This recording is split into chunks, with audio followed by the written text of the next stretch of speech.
everybody. Welcome to another installment of H.I.M, How I Met. Um, on this episode, I will be talking about four different people because I met them all the same day. So, and it was fun. I had a wonderful time. So, the thoughts and truths in my stories are my truths alone. It may not be the other people's truth, but just know this is my story. This is how I met. So they tell you anything different.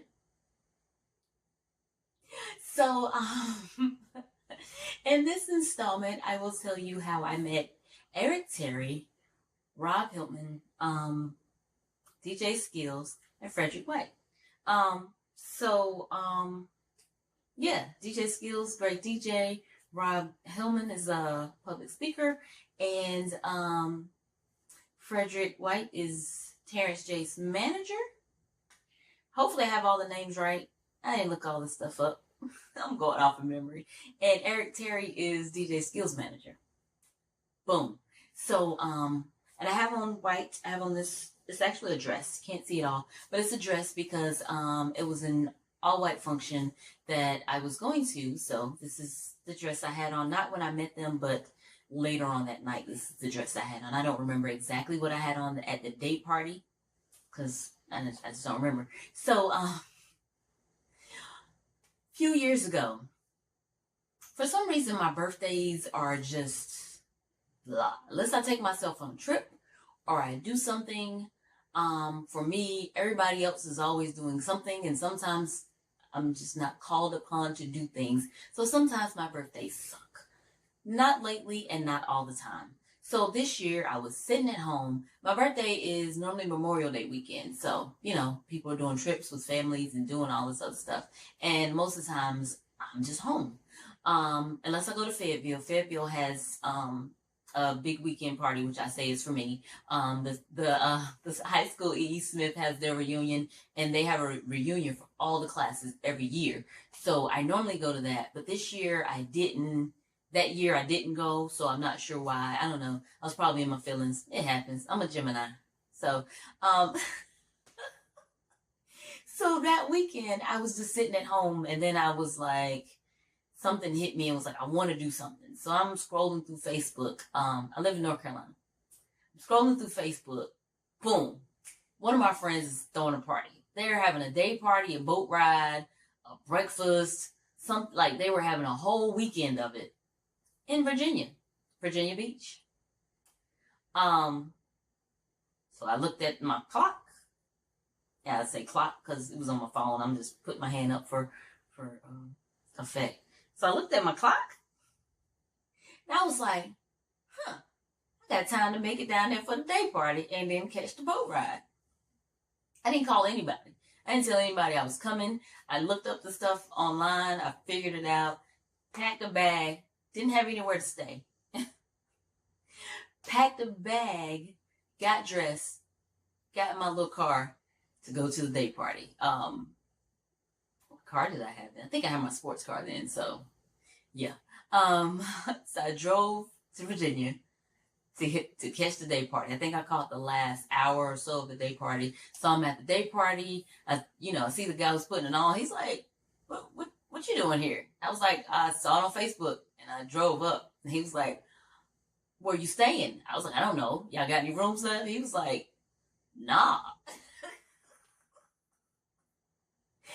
I was like, well, if you get a room available, let me know. If not, I'll find somewhere to stay. And he was like, okay. So, at the day party, I'm chilling. Again, I'm there by myself. I really don't know people. I'm just hanging out at the day party, dancing. I don't drink, so I'm just there dancing, drink. So I see somebody walk past, and I'm like, Derek, hey, what's up? And he was like, hey, how you been? What you been up to? What you doing now? Questions you ask people you don't know because you trying to figure out how you know them. Yeah, so in my mind, he was a guy named Derek that I know that throws party in North Carolina as well. We were in Virginia, but the person who's throwing the party in Virginia is from North Carolina. He does parties in North Carolina. So I'm thinking he knows Derek. Nope, that wasn't Derek at all. Didn't realize it till a couple hours in, and I was like, this is not the dude I thought it was. Completely different dude. They look alike to me. So I said Derek. He thought I said Eric. Boom. There's the introduction. That's how I met Eric Terry. So we talk or whatever, and then and this was like the ending of the party, and then Frederick comes over, and he's like, "Hey, what's up?" He's talking, he speaks, very nice. And DJ Skillz comes over, he speaks, and they're like, "Who this?" You know, everybody introduces, and then he's, you know, Eric's looking at me like, "What's your name again?" Because we've never met. All this time, I'm thinking he's Derek. He doesn't know who I am, but he's like, he's going to play it off because he beat so many people. He didn't want to be rude. So they were standing in front of me talking about how they were going to go to a cookout. And I was like, cool, I want to go. And they all looked at me. And they were like, okay. And I was like, I can drive y'all because, you know, it's a day party. People have been drinking and all this other stuff. And they looked at me again. So they went over to the guy who was throwing the party. They were all talking and stuff. And then they was like, yo, we gotta go to this party. You coming? And he was like, no. And then dude pointed at Frederick. He was like, she gonna drive us. And they looked at him to get approval. And he was like, oh yeah, she cool. Now, I've never seen, normally it's the other way around, that, you know, when it's women, they get approval of people that they're gonna hang out with. And be like, yo, you know this dude? You know, but they were like, 3 dudes. Yo, you know this girl? I know what the eye movements and the head movements and the point, and I knew what all of that was about. He was asking him, was I cool and was I okay before they took me to go hang out with them? Because again, I knew who any of them were at this point in time. So we go to this cookout. Frederick drives, but he was like, yo, I'm probably drink some more at the cookout, so you drive back. I'll just tell you where to go on the drive back. So they having a good time in the car, talking, you know, what men do. I'm sitting there chilling. I'm like, oh, okay, I'm going to a cookout. We get there. Apparently it's at Rob Hillman's house. Hopefully I'm getting the name right. And it was a cookout. It was a cookout. Like, I like cookouts. I love my people, and you know what we do. And it was nice. We sat in the backyard. We were eating. We were chilling. People were talking, playing cards, having fun, doing what they do. And everybody was meeting other people. Everybody was talking. We were all, I mean, it was a nice cookout in the neighborhood with the cookout. That's all I can say. I don't want to say much more. But, so that's when I met Rob. I don't know if it was his house or whose house. I don't know. Because again, I didn't know about any of these people beforehand. So we're on our way back. They want to stop at the store because I'm driving at this point. So they, you know, tell me how to get to the store. I stop at the store. They're all in the store. My girlfriend calls me. Rhonda Mayo. Hey, girl. She's an event planner out in Charlotte. So she calls and she was like, what are you doing? She was like, oh, boy said he saw you. You were in Virginia. And was asking me because Rhonda and I grew up together. So he was like, yeah, your girl here. And she was like, she didn't tell me. So she hit me up to see what I was doing. I was like, yeah, I'm hanging out with Eric, DJ Skillz, and Fred. She was like, oh, yeah, they good peoples. I was like, okay, cool. That's what's up. Because mind you, I just met everybody.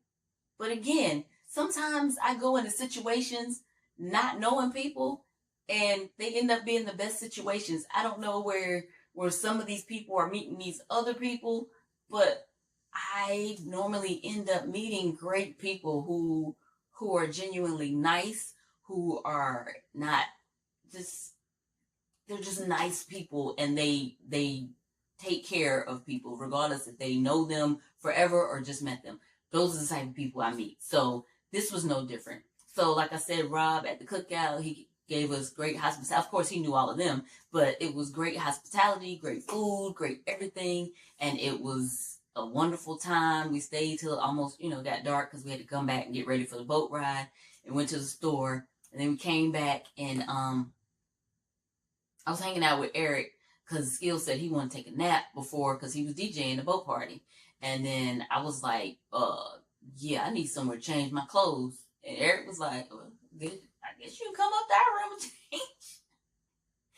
So I went, changed, put on my dress, got ready for the party. Ended up getting my ticket for the party. Danced all night at the white party because, DJ Skillz is the man. He'd be cutting and scratching and doing his thing, playing the music. And I was like, hey, all night, all night, all night. So, yeah, so me and Eric, we stayed and we were eating again because I like to eat. So, so before the boat ride, we ate again. So, yeah, so that was about it. And after the boat ride, they were like, dude, we run to the party. He's like, where you stay? I was like, I don't know. And then Eric and Skillz was like, look, you can stay in our room. You can have the bed. Be over here. Be over here. You're cool. This is nice. This is good. You're going to be okay. I was like, word? So that's what happened. I had a place to stay. Got up that morning. They had to hurry up and leave because they had to be South Carolina, I think, somewhere for another thing. They were like, you can have the room. You can stay here as long as you want. Chill out, whatever. And I had the room. I stayed till like 11. I stayed till checkout. And then got up, drove back home. I mean, when people say that they don't meet nice people or genuine people, black men out here that I don't know who these people they're meeting are, but when I tell you majority of the black men that I meet, and I am stating this for a reason, black men, because the majority of the black men that I meet treat me with respect. They are genuinely nice to me. They are not necessarily looking for anything from me, and they always take care of me. I'm not sure why, but I don't question it because I've not met any that were meant to do me harm, and that's even um in these types of situations on the street. I was even talking to somebody the other day. They were like, some women have been getting upset because men call them beautiful or say, hey, beautiful, or whatever. I was like, I have homeless men call me beautiful. And guess what I do? I smile and say, thank you. Thank you so much. Because you know what? He didn't have anything else to give, and he gave me a compliment. And so for me, and didn't ask for anything after the compliment. So for me, that means so much. So, I mean, shout out to black men. Shout out to DJ Skillz. Um, Shout out to Eric Terry. Shout out to Frederick. Shout out to Rob. Um, Not sure if any of you all remember meeting me. Well, I know Skillz and Eric do because I still go to their parties and stuff. So I became a fan. So when they come close or if I'm somewhere and Skillz is DJing, I make sure I come out and see them. So yeah, so I do still see them all the time. So yeah, so that's it for this installment of H.I.M, How I Met the Four. So don't forget to leave questions, comments, whatever on the post. And great talking to you. Stay tuned for the next episode of H.I.M coming very soon.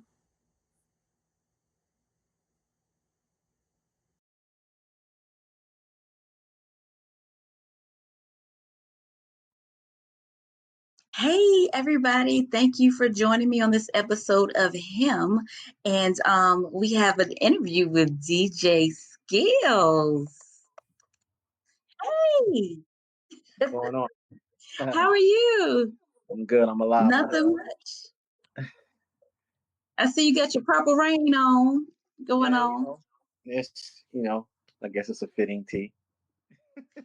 It Whenever you represent a Gemini, it's always a fitting tee. Well, I got to represent anything at this point because they try to skip over my season every. So it's try, yeah. Yeah. So we all in the same boat. I was just about to say we've all had it bad this year. So Right. Yeah, it's all been right. So bad. I got some good questions for you. Let's shoot. Let's shoot for it. Okay. So my first question is, when did you become a DJ? Um, the year I think I started was 96, 97. when I was in high school. That was my that was my first touching of a turntable, records, mixer. Yeah, that was like 96, 97. Yep. Okay. You were in high school in 96, 97? Yeah. I'm a they say I have an old soul, so I guess I'm like a young OG right now. A lot of people was like, "Oh, you got to be older than that." I'm just like, "Nah," like, but once I got in the game, I was in it. Like my first party, I didn't do my first party until like a year after I actually touched turntables, like for the very first time. Mm-hmm. So for me, it was like I never believed in like halfway doing anything. So it's like when I got into it, I'm like, I was playing sports at the time, so it was juggling both the two. But it was like, if I'm gonna do it, like, I want to be the best. So that was kind of like my angle. So yeah. Okay. And I don't know why I thought you were older. Not that, you have to be older, but Right. this- yeah. Um, so and in becoming a DJ, because I know you DJ, I know homecomings have been canceled. Right. Some of them have been already, and I know that's your big thing because you were doing, even during COVID, you were doing the HBCU parties. Right. Right. Right. Right. So how do you feel about that, or what are you doing about that, like to help, to change, to Well, me and my team, I mean, well, it's two ways I look at it, right? First, me and my team, we're working on some things from a virtual standpoint for the HBCU Mhm. things for homecoming. So still trying to keep that alive. But it's safety first. I Yes, can go yes. on a million theories of why I think this is happening, but at the end of the day, it really is not going to make any sense. It might not make sense to some, but it really doesn't matter in the grand scheme of things, because at the end of Mhm. the day, we got to focus on the what is. And after all of this is over with, HBCUs still have to survive. Mhm. So, that's my thing. I'm just looking forward to the back end. Like, you deal with it now once they give you the bad news, but now you have to figure out how you're going to get to the other side of the bad news. And Right, right. so that's kind of like my focus. Is kind of like once they put that out there, just kind of like, man, that kind of hurts. Like, and I'm not even speaking from a business perspective. Like, but me Right. and you both know, like, if you have history with HBCUs, like a lot of HBCUs, they survive off of sports and mainly football, homecomings. Like that brings a lot of revenue. So, just from that Mhm. standpoint, I look at it from a way like, man, that's gonna hurt a lot of HBCU schools. Like, a lot Yes. of them may not be able to survive. So it's just a thing of how are you going to get to the other side, and that's Yeah. pretty much my premier focus, especially now and just going into 2021, because I already counted this year as a wrap. I mean, it's 6 months left in this year, and I mean, it's just from a realistic standpoint, it's all about positioning and an alignment for what is going to happen on the other side. So that's kind of like where my focus is at now. Even with the HBCU the whole HBCU movement is about the other side, knowing how to survive and surviving on the other side, because that's a thing that us as African Americans, we need HBCU schools to still stay open. So it's just kind of like me and my team, we're trying to think of ways to provide some services and put some things into play to where we can bring awareness to that. So just because Mhm. homecoming is dead doesn't still mean you cannot support your HBCU school. So that's kind of where I'm at with that. Yes. Yeah, and your love for HBCUs, when a lot of times when you say homecoming, DJ Skills is synonymous with homecomings, like, and not just in this area, like all over. Right. So All right. That's a fact. it is, and not only for homecomings and everything, but what, like, because I know you DJ internationally. Right. So so what do you count as your success? Like, how have you been able to be so successful to be able to travel and DJ pretty much all over the world? I mean, you are loyal to your home base, but you are Right. everywhere. Right. So Right. Right. what do you credit that to?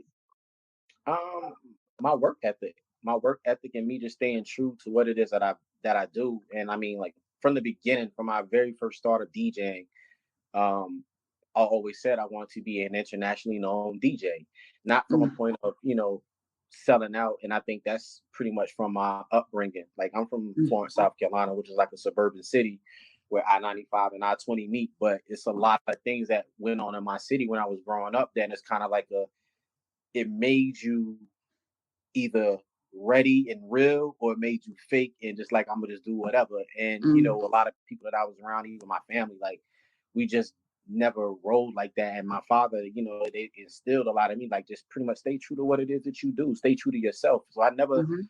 sold out. And, I will go against the grain, but I'll go against the grain if that's what my heart leads me. Like, I'm not one to Mm. follow a crowd. Like I'm not stepping out or trying to, lead for attention, if that's the right word. It's more so Right. from Right. this is the right thing to do. So um I forgot the question that you asked. I was about to get back into it and I just lost track like just that fast, but I know I About think your that's it. success and being able Right. to, yeah. Right. So all that goes back to the whole success thing. Just me Hmm. working like I always had a vision. Like when I went on my first tour and like just being on that stage and just seeing like a crowd outside of Florence, South Carolina, that very first night I said, this is what I want to do. Like, this is what I want. Like, not to be a local DJ. I want to be a DJ that travels and play on big stages and reach masses of people throughout the world. And I stayed true to that and I stuck to it. And it was like whatever work ethic I needed to put in to make sure that I was always prepared when my number was called. It was like I was willing to do that early on in my career. So that's when I was at St. Aug. I was putting in work, paying dues, moved to Atlanta, same thing. And I mean, to a degree, I'm still doing it to this day, but it's just more so now I'm just more seasoned and, I have a lot more relationships and my name is a little bit more recognizable. And, so things happen a little bit easier, but it all came from that work, Hmm. and a lot of the work that was going on around me at the same time. I always kept my feet moving. I never stopped. So, Yeah. And that's a good thing. And it has been working well for you. right. And you said your name is more recognizable. Where did your name come from? How did you get Uh, the name DJ my first, Skillz? my first name was DJ B, like just the letter B, because my government is Braxton Brown. So my first name was DJ B. But a couple of my friends thought the name was whack. It was just simple. They didn't say it was whack. It was just simple. So they were just like, you need to get a name that pretty much represents what it is that you do. And during that time, like I said, this is like my 10th grade year, 10th, 11th grade year in high school. And I was more so known for playing basketball. So, I was a point guard on my basketball team. So people was like, you nice at basketball and you nice on the tables. Like you need something that describes who you are. So I couldn't think of a name, but my name was DJ B. And then one of the guys in I think it was African American history class, a guy named Jabri, he was like, yo, you should call yourself Skillz. And I'm just like, And around this time, Mad Skillz was out.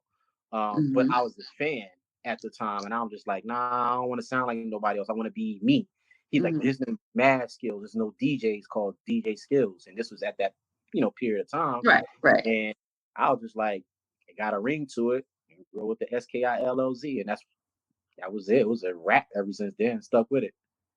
Yeah. And now y'all are friends, like you Yeah, and Mad that's Skills. that's the bro. Like that's the bro. Like that's my guy. Like when he first got it. Well, I'm not gonna say when he first got into DJing, but like I said, I was always a fan of Mad Skillz, and I think my first time actually physically meeting him was in 2003. I want to say it's 2000, yeah, 2003 because I was on the radio at Foxy 99 in Fayetteville. But Hmm. he actually had family or has family, probably still do, but at the time I know he had family in Fayetteville, North Carolina.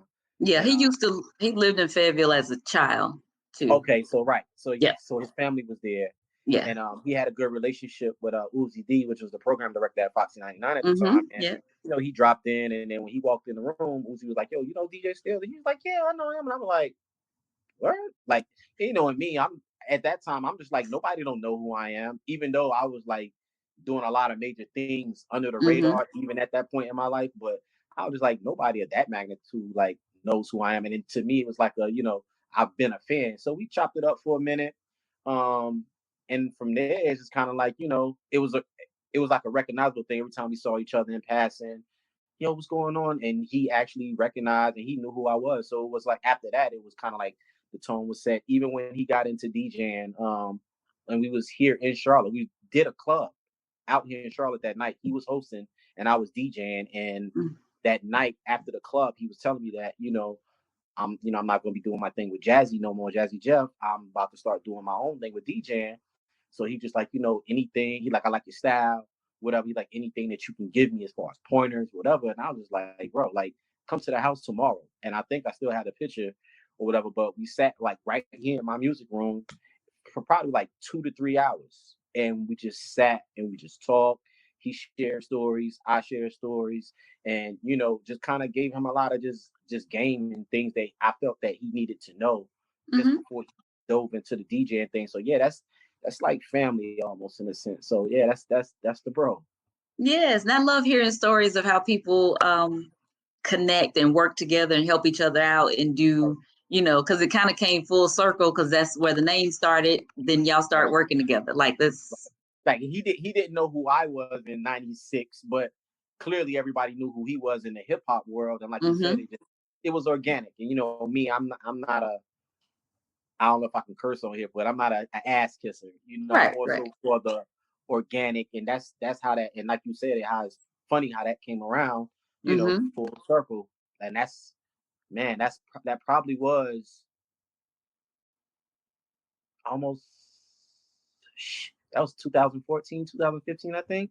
Oh. So yeah, so from the initial time that I actually started DJing, I don't really count that. I count when I dropped out of college, like when my professional DJ career started. But I mean, technically, that was like almost 20 years since I, knew who he was as the artist, and then that came full circle where we actually really sat and built for like 3 hours. So yeah. Oh wow, that's very dope. Now, in my how I met, I talk about how I met you, Fred, Eric, and Rob. So Right.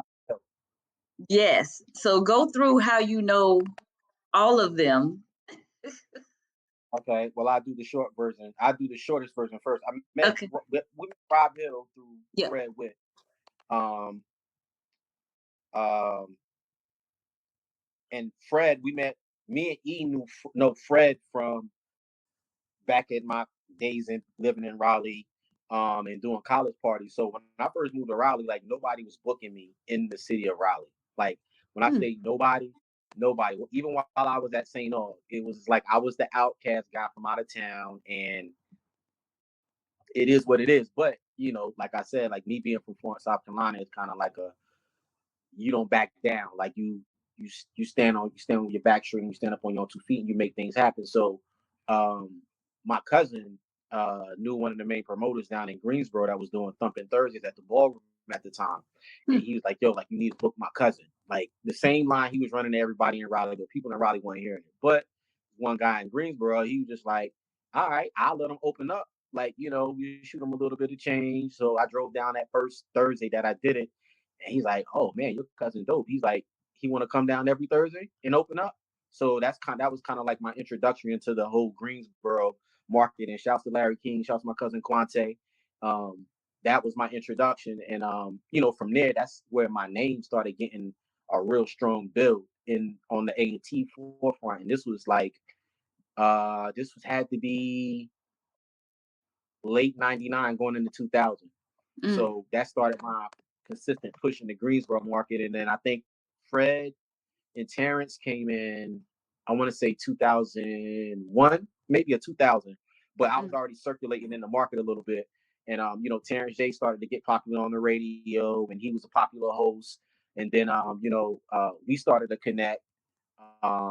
We had our crew in Raleigh. We was called the Holler Squad, but E. Terry, which we met at St. Aug, he was working Rockefeller Records at the time. He started managing me in 2001, 2002, I want to say. But this was kind of like when things was really bulging for me and Terrence J on the college scene. And Terrence J had team I think it was Team Dollar.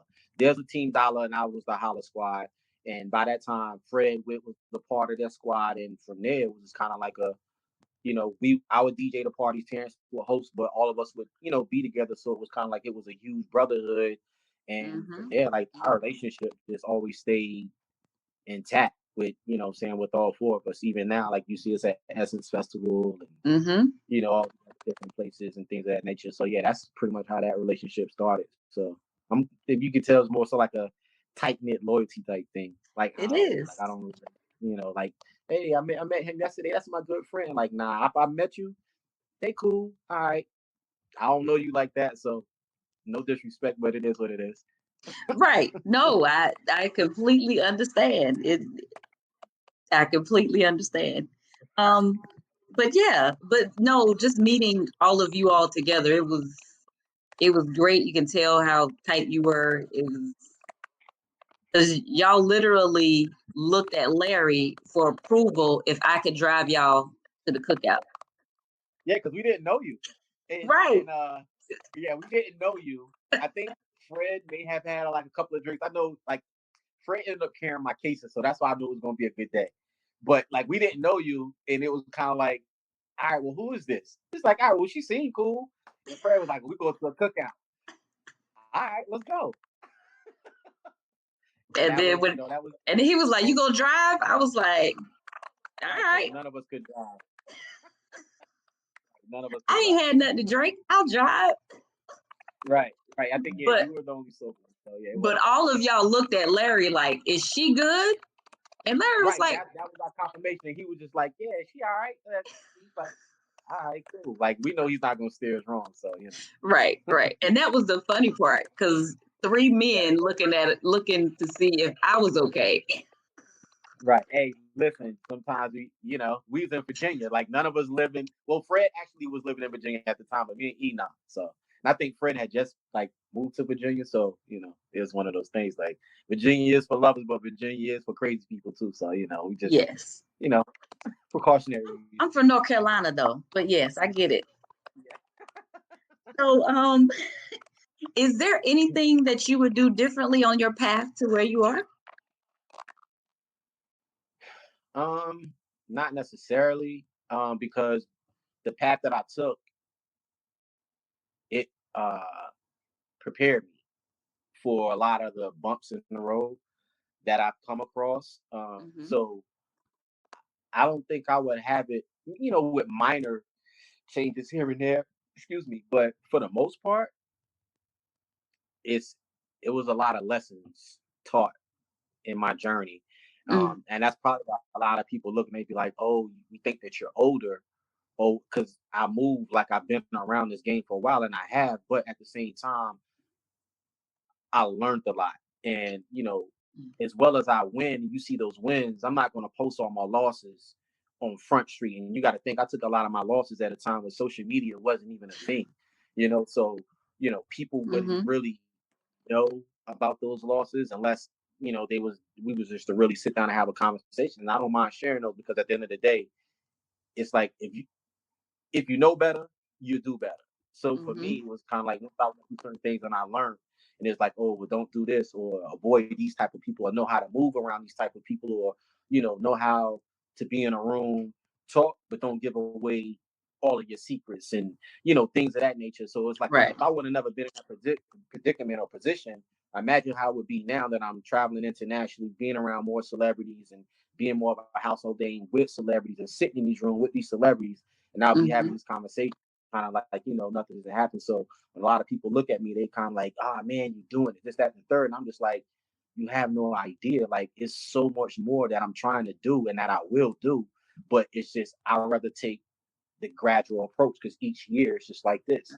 It's steps. I don't want to shoot up the ladder, because as soon as I shoot up, I'm gonna come right back down just as fast. So I'd rather take those, those gradual steps. Most of the successful DJs that we see nowadays, they're not hitting their peak until they're like 45, 46.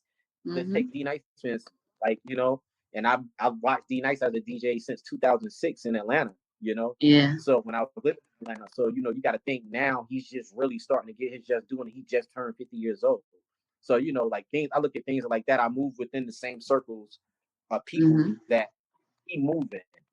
I just know everything is all about timing, and I'm patient enough. I've been around this long and invested this much. I already know like the best is yet to come. So I'm sitting, I'm chilling. Yeah, you like that organic movement. I like that.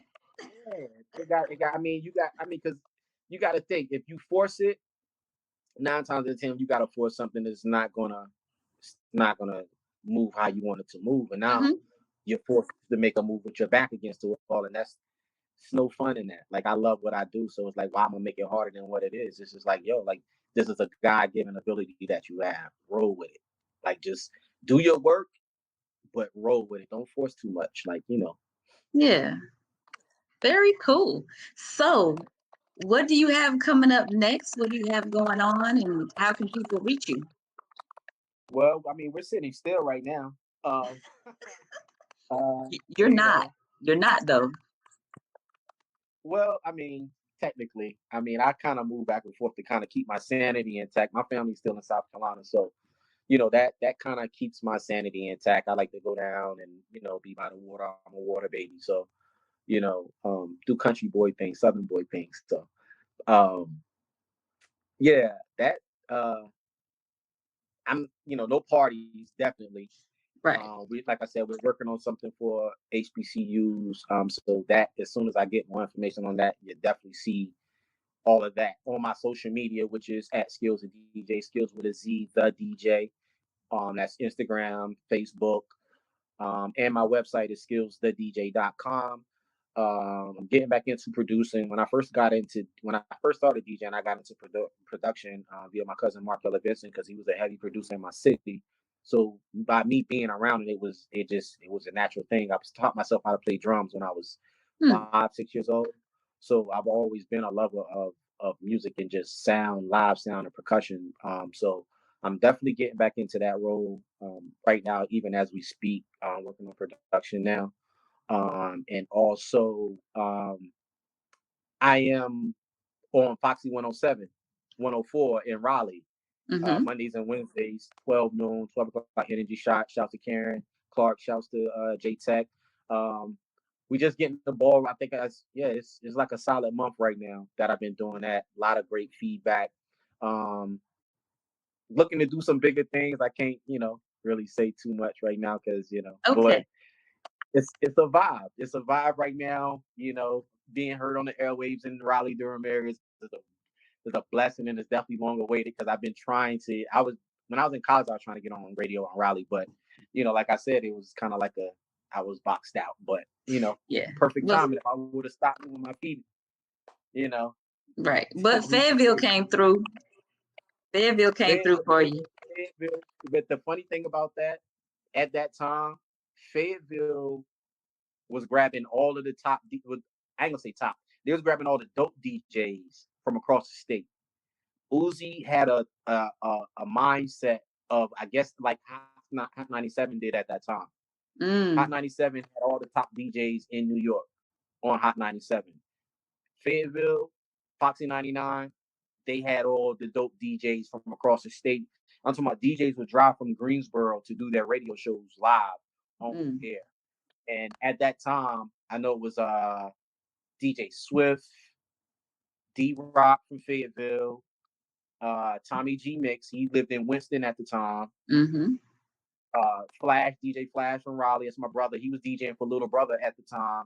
And me, I was doing the 5 o'clock. I was DJing for Rockefeller and Rail at the time. So it was like a conglomerate that Uzi had built that house on. But, it was all love because it was like we all kept each other on our toes. And it was like it wasn't a competition thing, but it was like we have a powerhouse.